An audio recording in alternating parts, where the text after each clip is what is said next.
जय हिंद, जय भारत। मैं योगा रमेश विजानिया, योग का विद्यार्थी, योग का स्टूडेंट। मेरे साथकों और दर्शकों का तहे दिल से हार्दिक अभिनंदन करता हूं।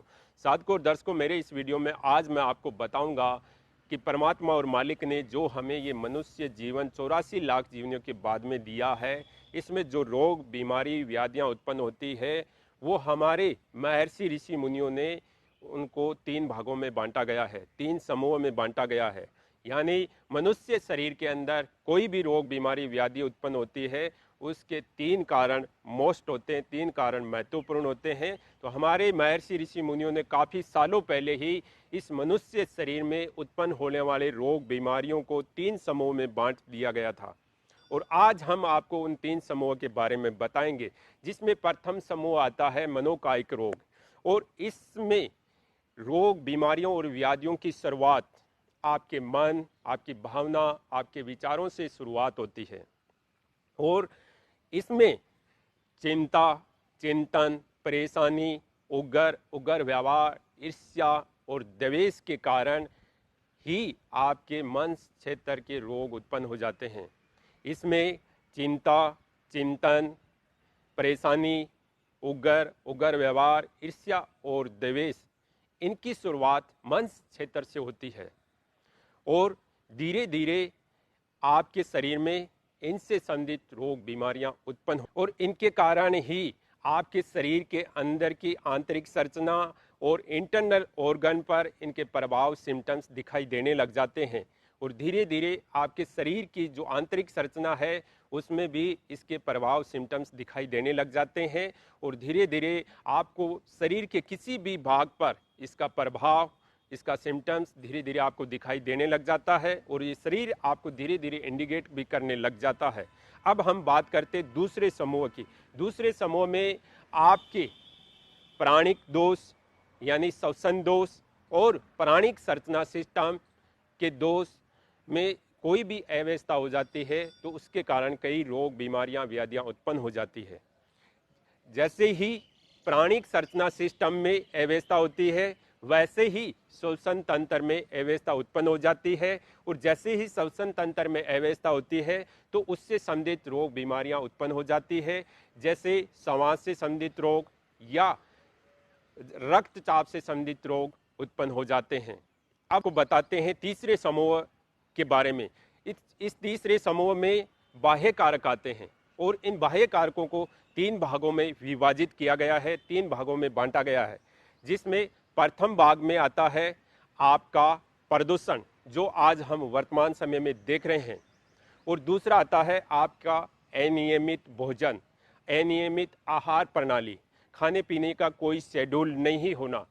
तीसरा आता है आपके जीवाणु, विषाणु, कीटाणु, इनके हमले के कारण कुछ रोग, बीमारियां उत्पन्न हो जाती है। जैसे हैजा, मलेरिया, चिकनगुनिया, स्वाइन फ्लू और कोविड-19, जो आज हम वर्तमान समय में कोरोना महामारी से जूझ रहे हैं, यानी कोविड-19 रोग बीमारी से हम लड़ रहे हैं, जिसका हम सामना कर रहे हैं। ये सब बाह्य कारक होते हैं। अगर आप इन बाह्य कारकों का ध्यान में रखेंगे, इन बाह्य कारकों को अगर नज़रअंदाज नहीं करेंगे, अगर आप अपनी प्रकृति की रक्षा करेंगे, पेड़ पौधों, जीव जंतुओं की रक्षा करेंगे, अगर जो परमात्मा और मालिक ने जो सिस्टम बनाया है उस सिस्टम के अनुसार चलेंगे, तो आपका शरीर हमेशा स्वस्थ, निरोग रहेगा। और इंसान इस वर्तमान समय में क्या कर रहा है, जैसे परमात्मा की बनाई हुई चीज़ें होती है, उनको नज़रअंदाज कर रहा है, उनकी तरफ वो बिल्कुल ध्यान नहीं दे रहा है। इंसान के द्वारा बनाई हुई चीज़ों का ज़्यादा केयर कर रहा है। इंसान ने जो अपने दिमाग और हाथ से अपनी ज्ञानेंद्रिया, कर्मेंद्रिया के अनुसार जो चीज़ें बनाई है, उनकी वह ज़्यादा साल संभार, उनकी वह ज़्यादा केयर कर रहा है।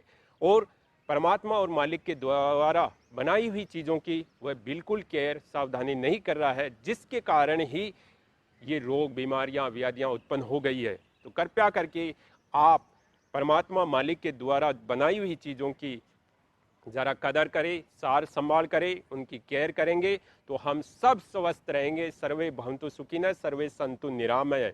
यानी हम प्रत्येक मनुष्य, जीव जंतु, पेड़ पौधों की केयर करना हमारी जिम्मेदारी है। अगर हम इनकी केयर करेंगे, इनकी सार संभाल करेंगे, तो ये हमारे बाह्य कारक हमें कभी भी डिस्टर्ब नहीं करेंगे। तो हमारे महर्षि ऋषि मुनियों ने काफ़ी सालों पहले ही इस मानव शरीर को बता दिया था कि ये मानव शरीर कैसे रोग, बीमारियां, व्याधियां इसके अंदर उत्पन्न हो जाती है। अब काफ़ी साधक और दर्शक हमें फ़ोन करते हैं, सर मेरे को ये दिक्कत हो गई, मेरे को ये परेशानियां हो गई, क्योंकि मैंने आज तक लाखों साधकों और दर्शकों से बात कर चुका हूं।